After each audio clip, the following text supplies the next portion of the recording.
This is for our friends Zazen's Buddhist Temple, Rocky Zen, Rocky Mountain Zen community, and all the friends who are affiliated with Zazen's Buddhist Temple.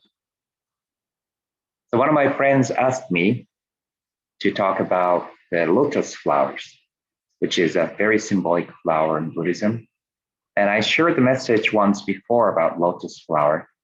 But since I was asked to do it a little bit more thoroughly, I decided to do it, looking a little bit more deeply into it. We have a word in Mahayana Buddhism, delusion is precisely the awakening mind. It is important. I was talking with my friends from Theravada tradition. Arhatship, for those who are in Arhat, pursuing to attain the Arhatship, awakening, they are walking right through the pathways, kind of like highways, freeways. Mahayana Buddhism is also the same, yet we deliberately take the path off the freeway, meaning you walk the back street, you walk in this sometimes slum, or you walk through markets, the road that go right through the residential area, commercial areas, industrial areas. And that's how we can compare the Mahayana path to these things. Bondo Sokubodai, delusions, awakening. Lotus flower is said to have these 5 virtues. And I know it sounds a bit more like a textbook kind of answer. First virtue is a virtue of purity in the midst of muddy water. It blooms beautifully in the midst of the muddy water.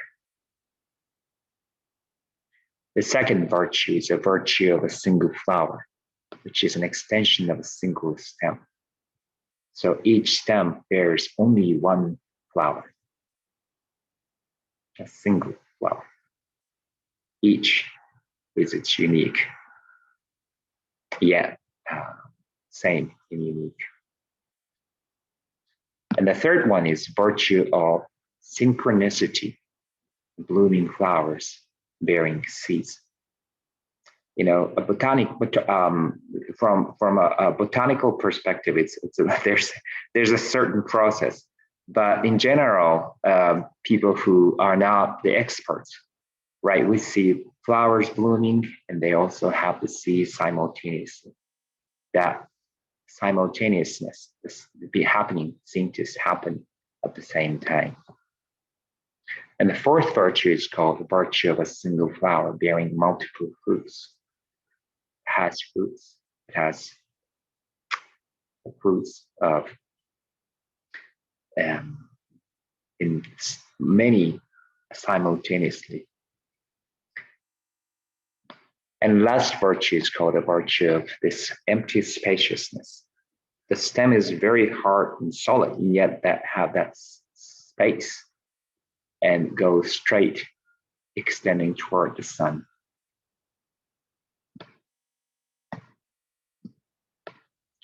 Muddy water, that's what I have in my mind. Love. In Japanese, it's called ai. And ai is a beautiful word.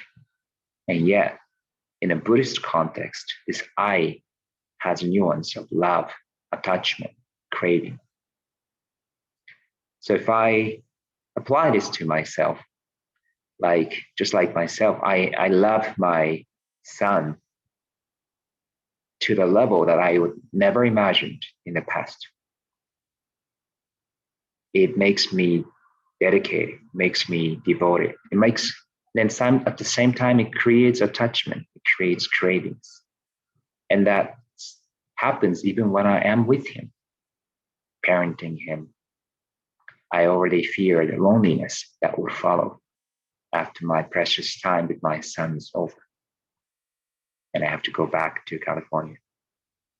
Yet when we deeply look at how we love, our love can create so much joy and so much pain simultaneously.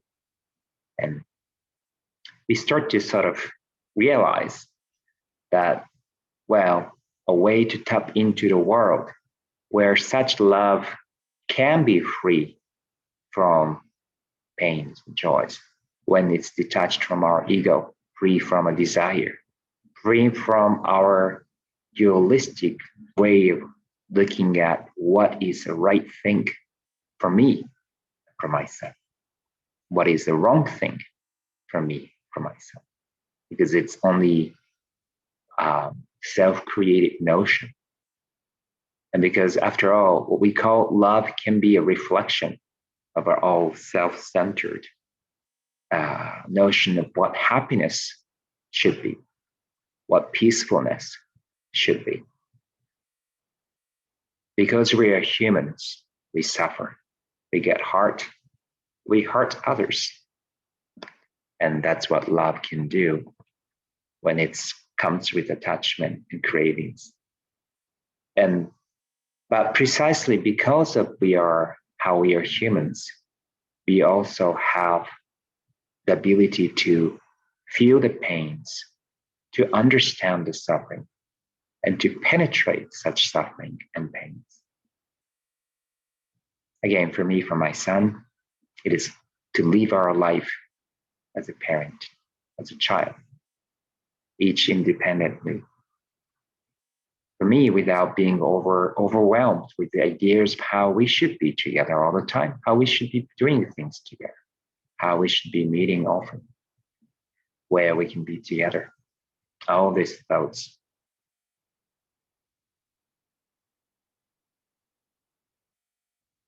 Zen practice is not about realizing our desire, our wish for the peacefulness or happiness that can only be established on top of the foundation of abuse, of bias, and desire. Zen practice is rather about living this one great suchness that is free from abuse, free from our bias, free from our desires.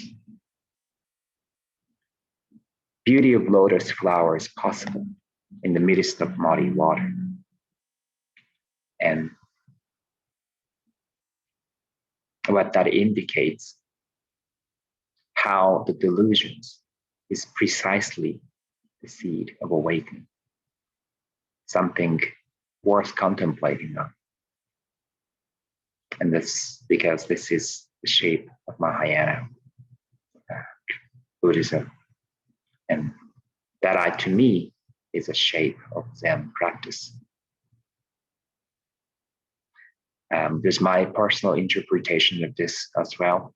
So people might say different things, but that's kind of how I take it. Well, thank you for listening.